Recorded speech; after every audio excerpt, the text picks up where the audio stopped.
Hi everybody!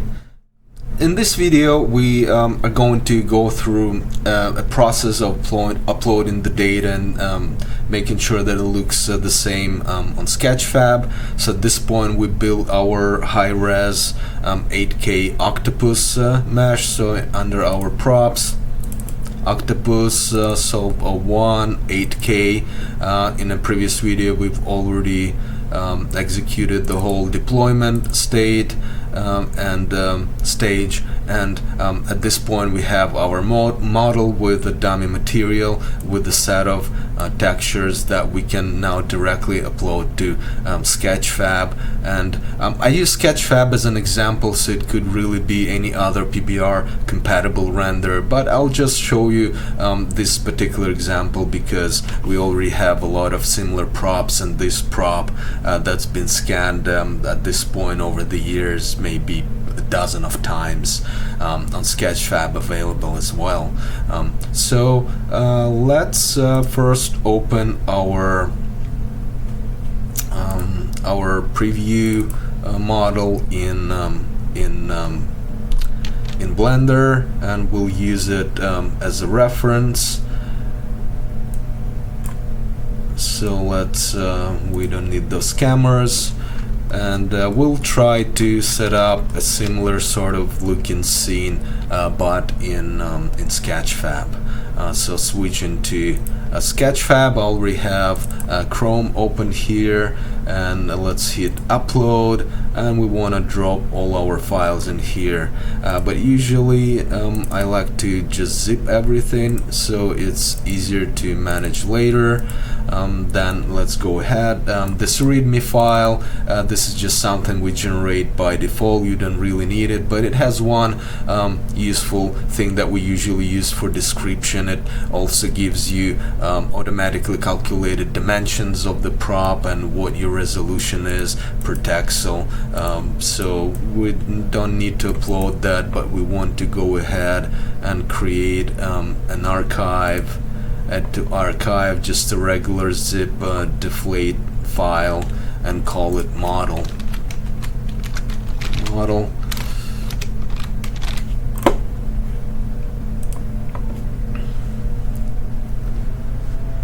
Because all these are pretty much 100% JPEGs that don't use any color or subsampling. These are pretty close to original TGAs, so when we generate a zip file, you're not going to see much. We need to give it a extension. You're not gonna get much compression savings there. So just for kind of convenience, so we can have everything kind of in the same place. So go ahead and drag and drop it in there. So it already opened like all the content, and yes, that's all the stuff we want to upload. We hit upload. As I said in here, as a convenience, we can call it in here like this is this stuff, and call it like octopus RC test, something like that. Doesn't really matter what we write there. We go to preview. I think like that it's going to be yeah, octopus RC test, octopus test, let's call it the same. So that's just some useful information, and we give it a category, animal, why not, and I don't know, characters, creatures, or since it's what is it, science, technology, no, military, I'm not sure, plant, people, furniture and home, since it's a kind of like type of stuff you would put for display. Let's give it that, and some tags, octopus, PBR materials, PBR texturing, and whatever you would want to put in there, so it's easier to discover.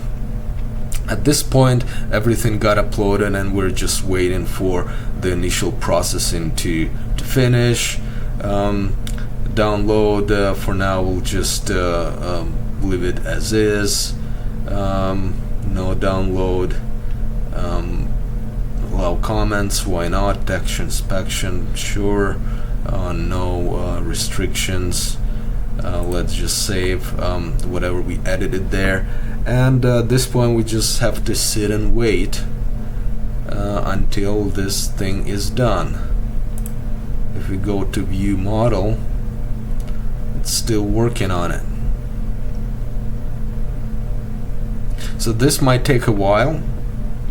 While that is happening, let's go to our, well, we don't need that anymore. Let's go to our scene, and when the model is imported, we would roughly see something that's oriented the same way. In Sketchfab, by default, so we have some ambient lighting in here. We can go ahead and disable that. So I can just disconnect some things here, so everything is completely dark. And we will go with all these lights one by one and first make sure that all the imported textures react properly to these lights. Still working on it. Let's keep updating. I don't know how much, how long that would take. Sometimes it happens quickly, other times that can take a while. So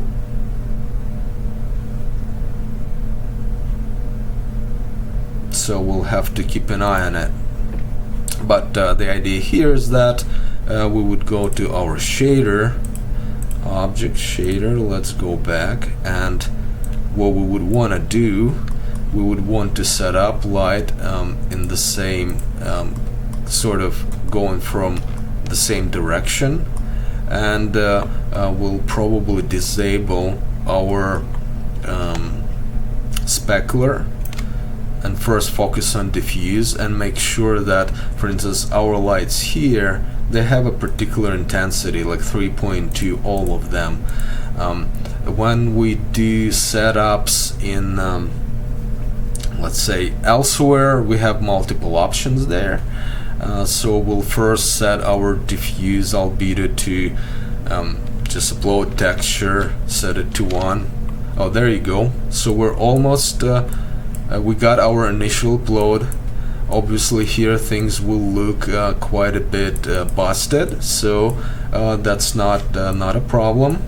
Now everything is good. No, we don't want to publish it just yet, but we want to go to edit 3D settings, and in here make sure that the render is set to PBR, shading is lit, camera usually I like something would be similar to, let's say, 40 degrees. That looks good. Let's disable the, or I should say rather make our background black, so it would look similar to what we have set up in Blender right now. The next thing we want to do so all the tone mapping, all the post-processing filters are disabled, and one important thing to do in Blender as well is that we have view transform filmic. Let's switch to standard, so image would change a little bit, and let's remove this look and make sure that it's not. So right now that should match whatever we have in here, because we'll add that tone mapping later on. For now, let's go to materials and first make sure that, okay, we like all these maps got automatically assigned. Workflow is specular, so first let's go ahead and disable our specular component, set it to 0, and make sure that okay, roughness right now it's not going to do anything, so it could be either roughness or glossiness. In our case it's roughness, so the higher value means rougher surface. Under normal here, this is something that you need to look at in a different view, but in this case it has to be flipped, because we could see that when in this case some things are definitely a bit wrong there, and it might be easier to see in this maybe in this surface view, and we would have to find some edges here. Unfortunately, if it's flipped, let's see what that looks like. In ideal case we want to find some edge, but I think like I want to see something that's completely and obviously wrong there, so that when we switch to go and flip this thing, maybe it would be easier to see when we do have specular.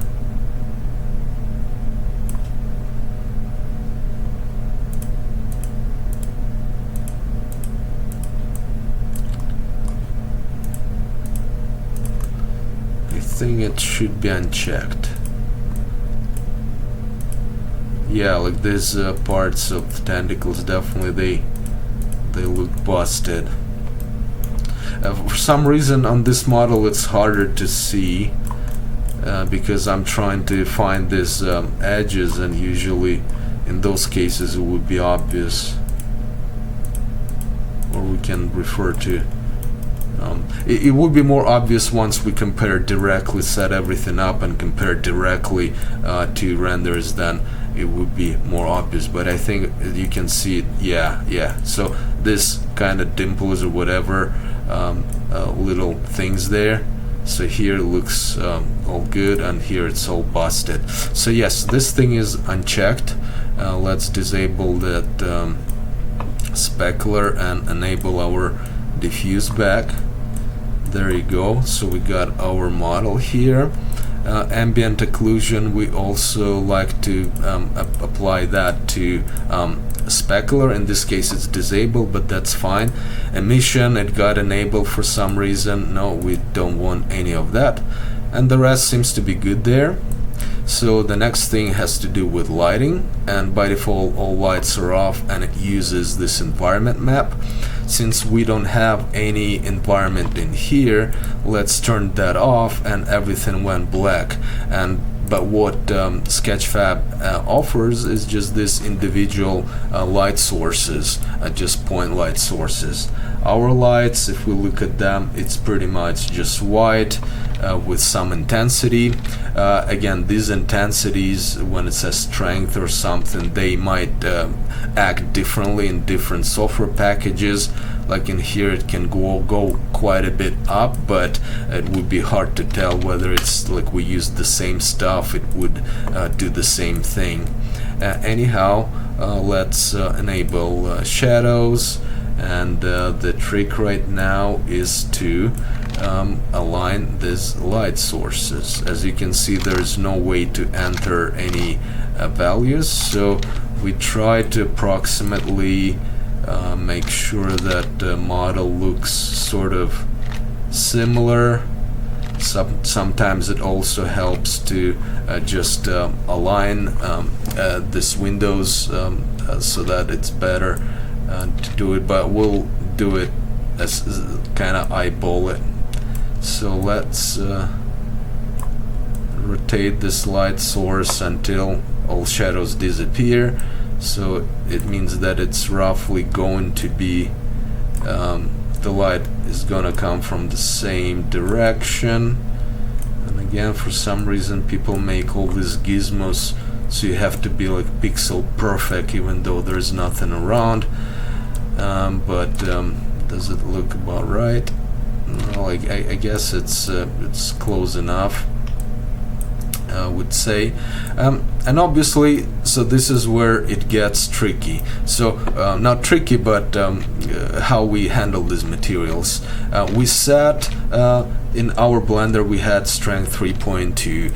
In here material is to 100%, and with all our sliders that albedo textures also was set to 100, but it obviously looks much brighter than what we have. So definitely these strength values, they work and will react or whatnot, they do something different. So now idea we really want to go and adjust this intensity until it sort of matches, so it looks like it should be 1 here.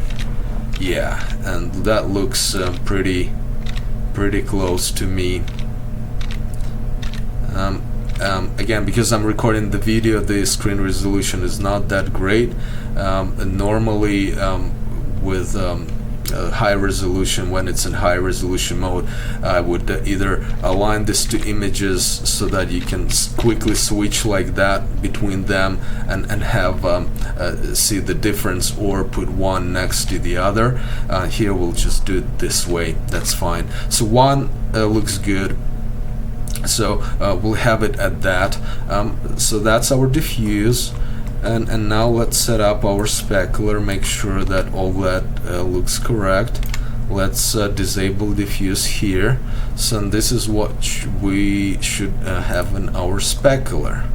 Let's now go back to material. We only have 1 light right now.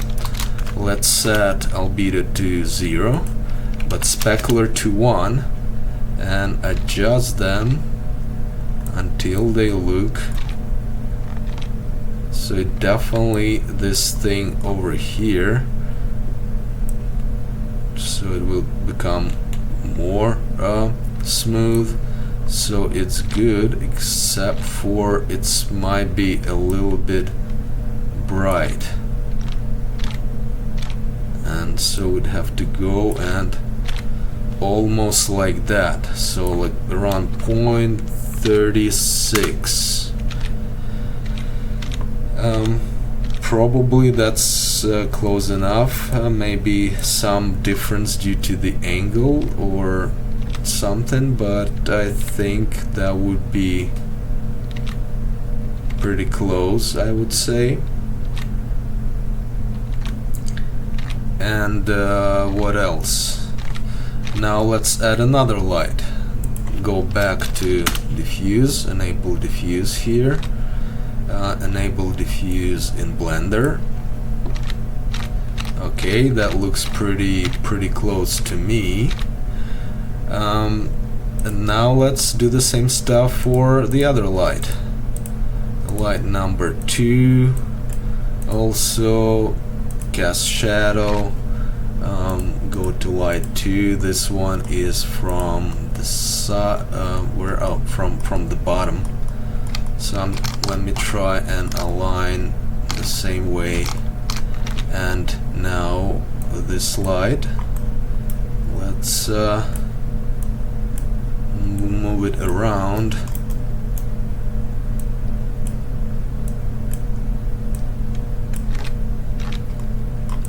So we have sort of similar angle there.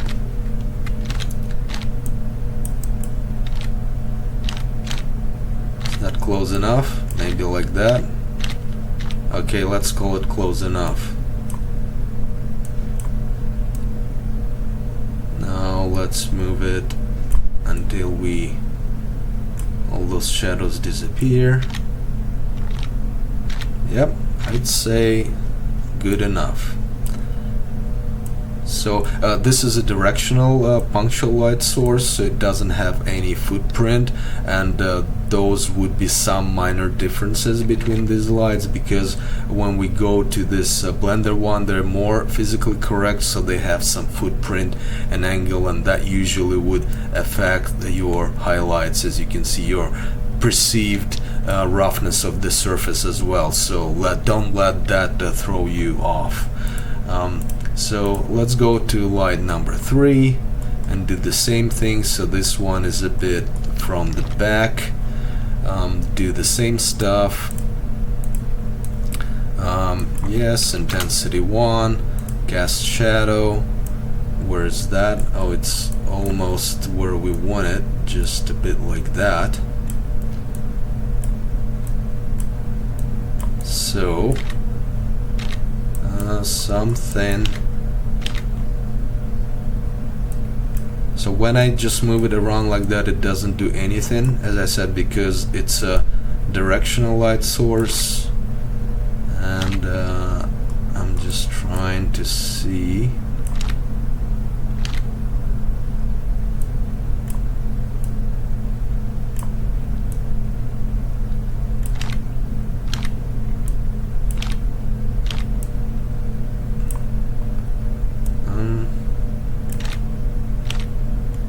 I guess something like this probably looks close enough.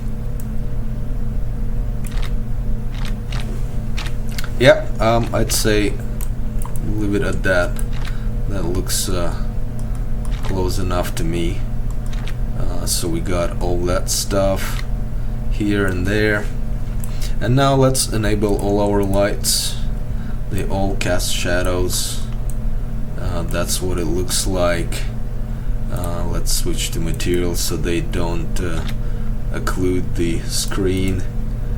Do same stuff here. Disable it. So we got our model. So that looks pretty darn close to me. The one thing we could do is adjust the roughness a little bit. Unfortunately, this is where and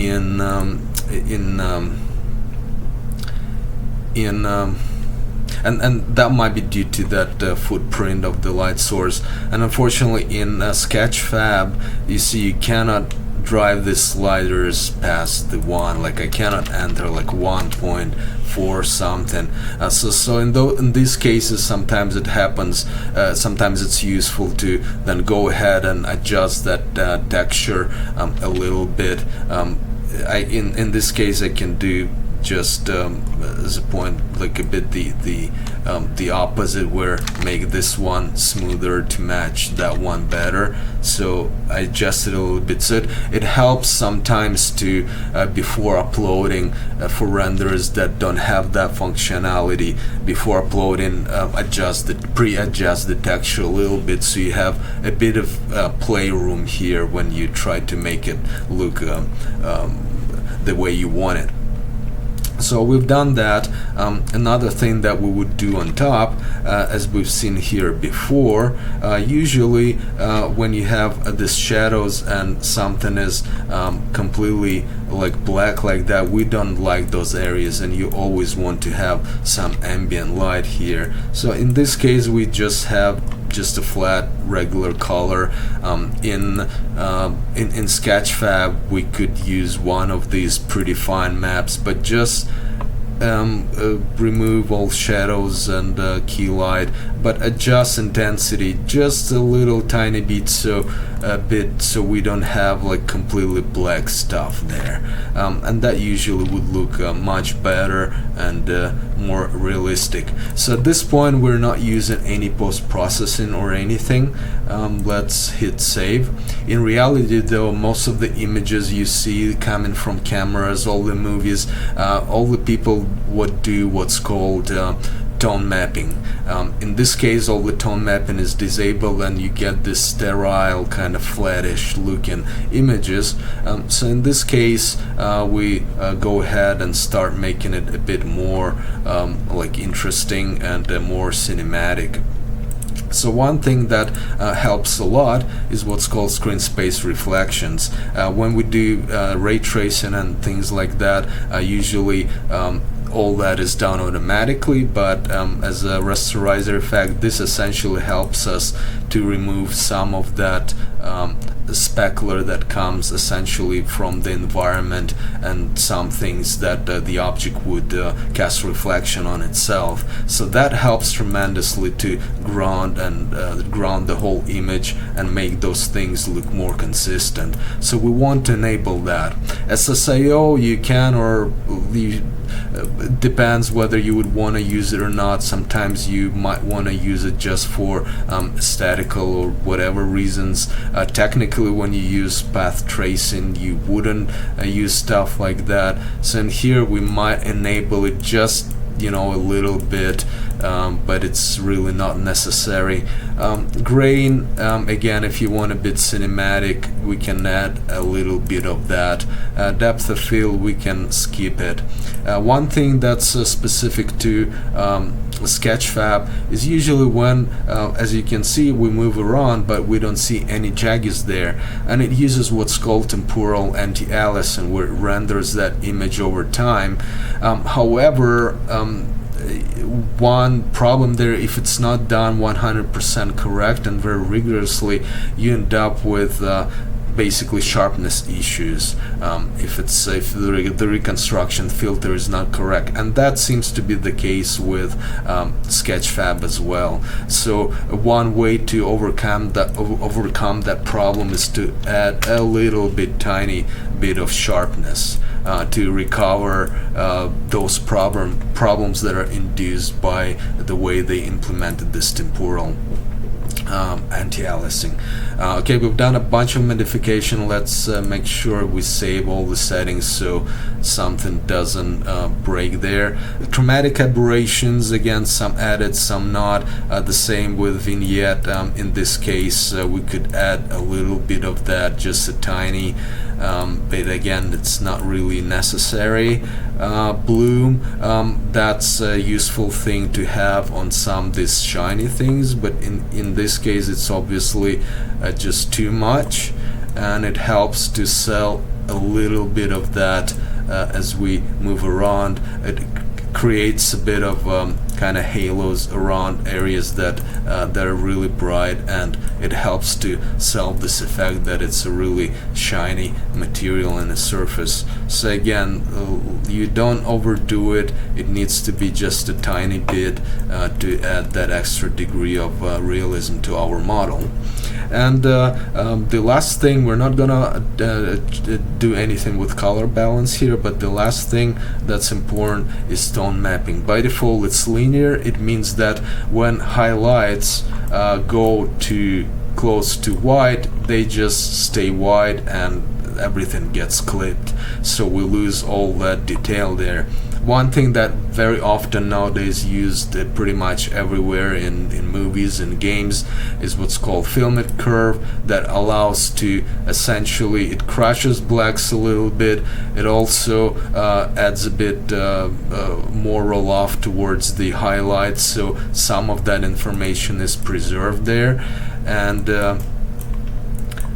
in that case, there is not much control here, and typically if we do similar stuff in Blender, it might react a bit differently because the curve would be different, but essentially this filmic would do just that. But as you can see here, it's not that extreme as what we have in Sketchfab currently, so we can go ahead and play a bit with some settings here to make it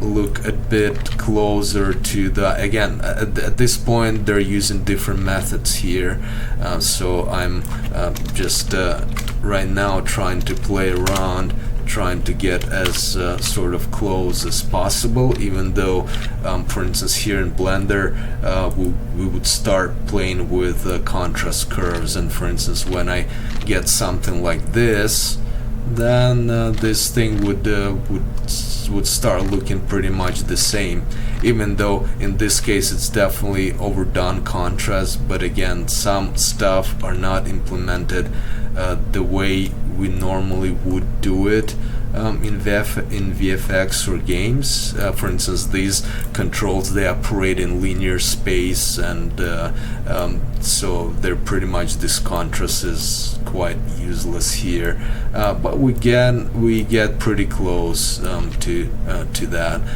And now obviously you might want to have some extra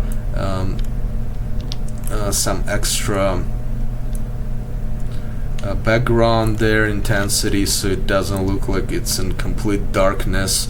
And for that one we can go to our background and bring it up a little bit so it doesn't look too dark. So and it has some background, and there are different options there in Sketchfab to do it.